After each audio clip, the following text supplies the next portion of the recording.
اللہ الرحمن الرحیم۔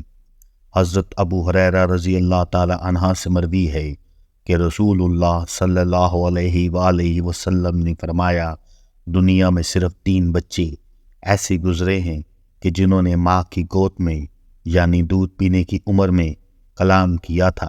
وہ 3 بچے کون تھے اور انہیں اللہ رب العالمین نے شیر خورگی میں ہی بولنے کی طاقت کیوں عطا کی تھی، یہی ہم اپنی آج کی ویڈیو میں بیان کریں گے۔ صحیح بخاری شریف میں حدیث پاک ہے جس کا مفہوم ہے کہ رسول اللہ صلی اللہ علیہ وآلہ وسلم نے فرمایا، بنی اسرائیل کا ایک عابد و زاہد شخص تھا جس کا نام جریح تھا۔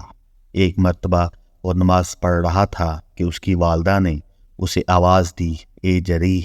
جریح نے ماں کی آواز سن لی، لیکن حالت عبادت میں ہونے کی وجہ سے پکار پر لبیک نہ کہا اور سوچنے لگا، اب حالت نماز میں ماں کی پکار پر کیسے جواب دوں۔ ایک مرتبہ پھر اس کی ماں آئی اور جریح کو پکارا، لیکن جب بیٹے نے کوئی جواب نہ دیا تو یوں کہنے لگی، یا اللہ، جریح کو اس وقت تک موت نہ دینا کہ جب تک وہ کسی فاحشہ بدکار عورت کو نہ دیکھ لے۔ چنانچہ اللہ تعالیٰ کے حضور ماں کی یہ دعا قبول ہو گئی۔ ایک دن جب جریح عبادت گاہ میں موجود تھا تو اس کے پاس ایک فاحش عورت آئی اور اسے بدکاری کی دعوت دینے لگی، مگر جریح نے یکسر اسے نظر انداز کر دیا اور اس کی طرف بالکل توجہ نہ دی۔ وہ عورت غصے میں اٹھی اور ایک چرواہے کے پاس جا کر خود کو اس کے حوالے کر دیا۔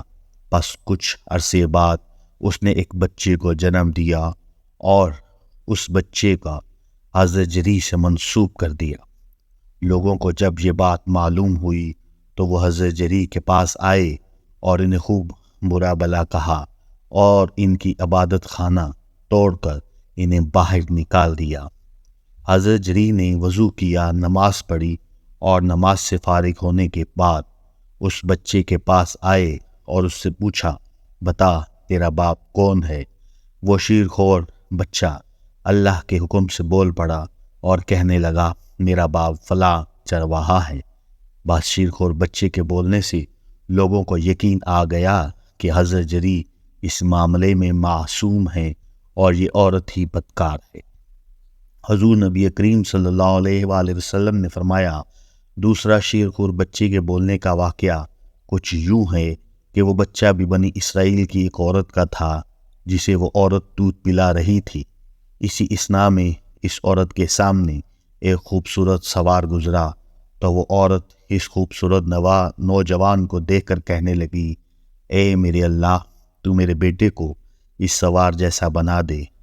اللہ تعالیٰ نے بچے کو بولنے کی طاقت عطا کی تو اس نے دودھ پینا چھوڑا اور کہنے لگا، اے اللہ، تو مجھے اس جیسا نہ بنانا۔ بچے نے یہ کہا اور دوبارہ دودھ پینے لگا۔ اس دوران اس عورت کے سامنے سے ایک باندی کا گزر ہوا جسے اس کے مالک مار رہا تھا۔ عورت نے پھر کہا، یا اللہ، میرے بیٹے کو اس جیسا مت بنانا۔ بچے نے ایک مرتبہ پھر دودھ پینا چھوڑا اور کہنے لگا، اے اللہ، مجھے اسی جیسا بنا دے۔ ماں نے پوچھا، بیٹا تو ایسا کیوں کہہ رہا ہے؟ بچے نے ماں کا جواب دیا، وہ سوار ظالموں میں سے ایک ظالم شخص ہے اور اس باندی سے لوگ کہہ رہے ہیں کہ تم نے چوری کی اور زنا کیا ہے، جبکہ وہ معصوم ہے۔ اس نے ایسا کچھ نہیں کیا۔ حضور نبی کریم صلی اللہ علیہ وآلہ وسلم نے تیسرے بچے کا ذکر کرتے ہوئے ارشاد فرمایا، وہ تیسرا شیر خور بچہ جسے اللہ نے بولنے کی طاقت عطا کی تھی وہ پیغمبر خدا حضرت سیدنا عیسیٰ علیہ السلام تھے۔ مفسرین کرام لکھتے ہیں کہ جب حضرت مریم سلام علیہا کو حضرت جبریل علیہ السلام نے اللہ کے حکم سے ایک لڑکے کی پیدائش کی مبارک دی تو آپ نے پوچھا، میں لڑکا کیسے جنوں گی کہ مجھے تو کسی آدمی نے ہاتھ تک نہیں لگایا اور میں بدکار بھی نہیں ہوں۔ حضرت جبریل علیہ السلام نے فرمایا، اللہ کی یہی مرضی ہے کہ وہ آپ کو کسی مرد کے چھوئے بغیر ہی لڑکا عطا فرمائے اور اسے اپنی قدرت کی نشانی بنائے۔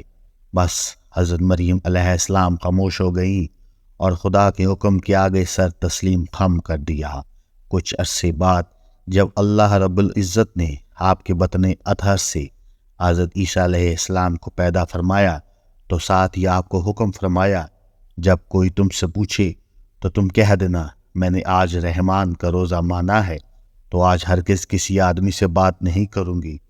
چنانچہ جب آپ حضرت عیسیٰ علیہ السلام کو لے کر قوم کی طرف لوٹی تو لوگوں نے آپ کو گھیر لیا اور طرح طرح کی باتیں بنانے لگے اور پوچھنے لگے، بتاؤ یہ بچہ کس کا ہے؟ حضرت مریم بحکم خدا خاموش رہیں اور حضرت عیسیٰ علیہ السلام کی طرف اشارہ کرتی کہ اس سے پوچھو یہ کون ہے اور کہاں سے آیا ہے۔ حضرت مریم علیہ السلام کی اس خاموشی پر لوگوں کو بہت غصہ آیا کہ خود تو خاموش بیٹھی ہے اور بار بار اس شیر خور بچے کی طرف اشارہ کر کے کہتی ہے کہ اس سے پوچھو۔ لوگ کہنے لگے، ہم کیسے بات کریں اس سے جو پالنے میں ہے، قربان جائیں خدا کی قدرت پر۔ یہ سنا تو حضرت عیسیٰ علیہ السلام نے دودھ پینا چھوڑ دیا اور اپنے بائیں ہاتھ پر ٹیک لگا کر اپنی قوم کی طرف متوجہ ہوئے اور دائیں ہاتھ کے اشارے سے گفتگو فرمانا شروع کی اور فرمایا، میں ہوں اللہ کا بندہ، اس نے مجھے کتاب دی اور مجھے غیب کی خبریں بتانے والا نبی بنایا، اور اس نے مجھے بابرکت کیا جہاں کہیں میں رہوں، اور اس نے مجھے حکم دیا ہے کہ نماز ادا کروں اور زکوٰۃ دینے کا جب تک میں زندہ ہوں، اور مجھے خود خدمت گار بنایا ہے اپنی والدہ کا، اور اس نے مجھے جابر اور بدبخت نہیں بنایا، اور سلامتی ہو مجھ پر جس دن میں پیدا ہوا اور جس دن میں مروں گا اور جس دن مجھے اٹھایا جائے گا زندہ کر کے۔ بس حضرت عیسیٰ علیہ السلام یہ فرما کر خاموش ہو گئے اور اس کے بعد کلام نہ کیا جب تک کہ آپ اس عمر کو نہ پہنچ گئے جس عمر میں بچہ بولنا شروع کرتے ہیں۔ حضرت عیسیٰ علیہ السلام کی یہ گفتگو سن کر وہاں موجود لوگ مطمئن ہو گئے اور انہیں یقین آ گیا کہ حضرت سیدنا مریم سلام علیہا گناہ سے پاک ہیں۔ دوستو، ان دن بچوں کا ذکر صحیح بخاری شریف کی حدیث پاک میں موجود ہے۔ دعا ہے اللہ رب العالمین ہمیں اسوہ رسول کریم حضرت محمد صلی اللہ علیہ وآلہ وسلم پر زندگی بسر کرنے کی توفیق عطا فرمائے، آمین یا رب العالمین۔